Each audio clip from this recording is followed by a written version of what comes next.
Hey guys, it's me, Lego Knight. I've decided to try a new format, new style of video I've been wanting to make for a while. Since I kind of first started taking these YouTube things seriously all the way back in like 2021, somewhere around then. I just lost the motivation to do so because I felt, well, what's the point? If there's a bunch of other people doing it better than me, what else am I going to do? But, to be honest, I think now is the best time to do it. I, I want to do more with my channel other than just stop motions. Don't get me wrong, I love doing them, but you also see how I make them every other month almost. I'd like to be more active on here. So, today I am starting my review of Captain America Brave New World.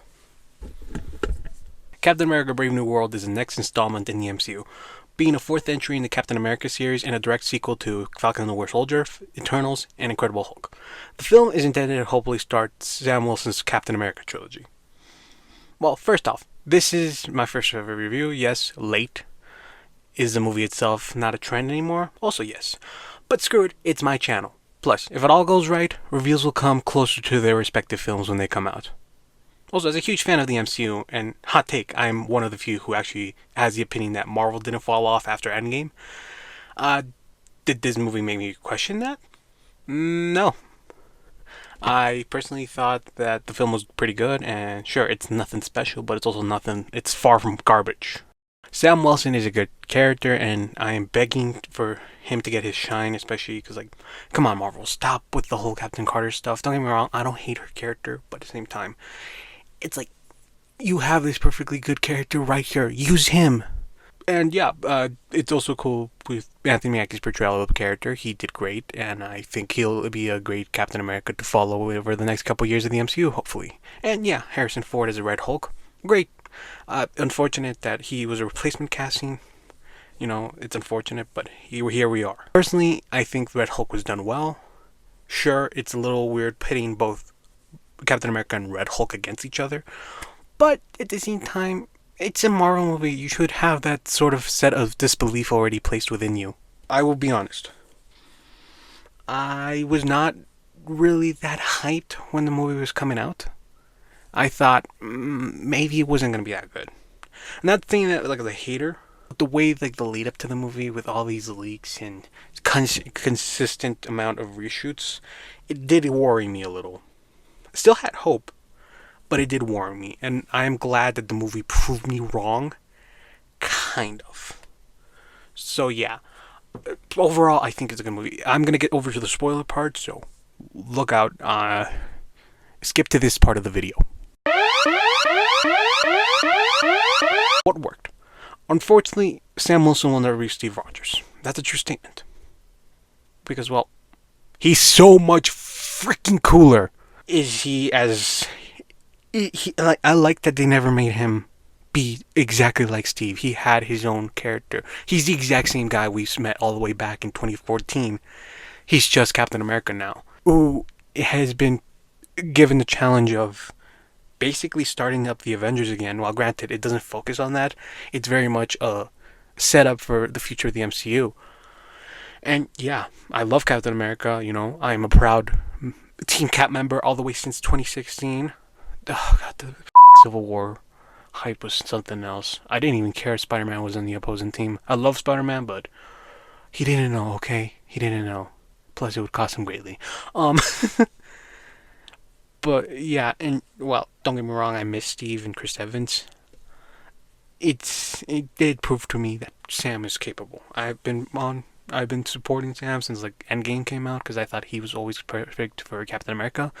Well, yes, a lot of people like Bucky. I think Bucky was never going to be the best choice. Plus, Bucky's with the Wakandans now. Well, kind of. He's not anymore. But he's basically the one dude they trust.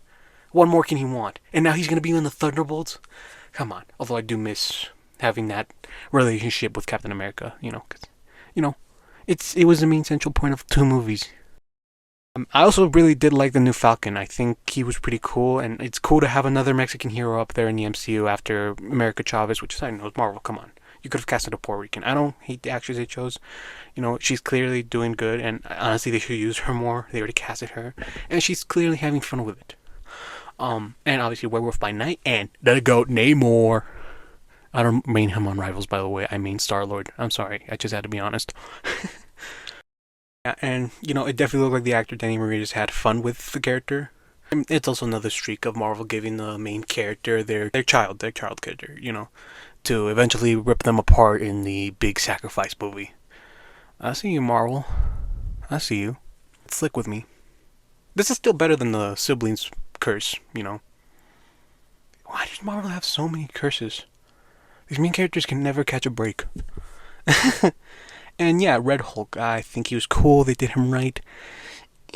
But I'll be honest, I'll get to that when I get to the negative parts. It definitely felt out of, like, this movie shouldn't have been about Red Hulk. Although the most unrealistic part was definitely the fact that the president had to pay for his crimes in this decade. That's just a sad reality we live in. Let's get back to the fun Marvel movie. Yeah, and the side characters, they were fine. They served their purpose. Sam's lady friend, I forgot her name, was there. She did what she had to do. I don't know if they were setting her up to be a love interest, but she was there. Isaiah Bradley pulled on my heartstrings. I think it was very tragic how they did with his character. Obviously, it was part of the plot, but still, with like the knowledge of how he was treated, it is heartbreaking. Ruth, she was okay. I mean, propaganda aside, I'm not gonna speak about that, nor in my Snow White review. She was just there. She was. I feel like she was probably part of like the earlier version of the film where she was probably more of a prominent character. She served her purpose, even if it was minimal. I guess they kind of just added her due to her comic connections to the Hulk. Bucky's cameo, great. Love to see him. Um, I have little to say about Bucky. I'll probably say that more in the Thunderbolts review later on during this year. But yeah, it was cool, and it's a little sad he's not going to play off Sam. But it is what it is. At least he gets to interact with John Walker and Red Guardian soon, so I can't complain there. And lastly, as one of the few, well, actually not lastly, as one of the few people who did like Eternals, I love to see it be referenced in 2025, especially because it hints at the existence of Logan in the MCU. Who am I kidding? It's going to be Hugh Jackman's fine ass till he's 90. And Giancarlo Esposito. I don't need to elaborate. Okay, here's things that unfortunately hold the film back.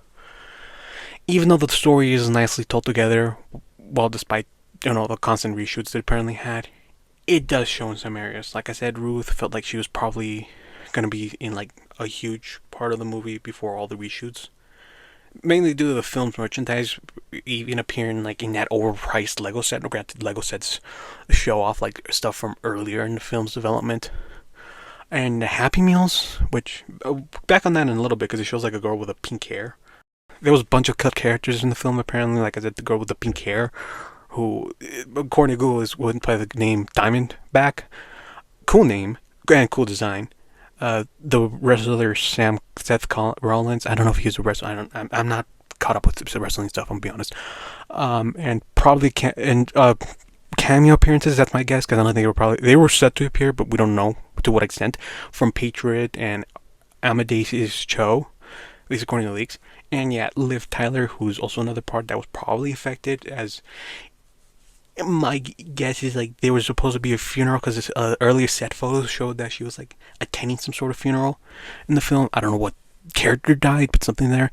And just an assumption on my end, since it's a Hulk-centric story, I can imagine that probably in an early version, both Mark Ruffalo and Tatiana Maslany were going to appear as Bruce Banner and She-Hulk respectively. Well, yes, there was cut stuff. It was cut for a reason. About the film itself, well, I do believe that the film itself has an identity issue. On one, that it does want to set up Sam, set him up to be the new main captain character of the MCU. And it does that effectively, don't get me wrong, but it feels like at the same time it wants to be a direct sequel to The Incredible Hulk, a film that was really the least popular film in the MCU for reasons, I'm one of the few who who hasn't seen it. I know. I've seen all Marvel movies except that one. It feels like it was definitely trying to go that round of being a direct sequel to satisfy the thirst for Hulk content in the movies. And yeah, I feel like they could have done better. I think cutting the Hulk stuff would have been best for the most part. Maybe keep Ross. I don't know what they want to do.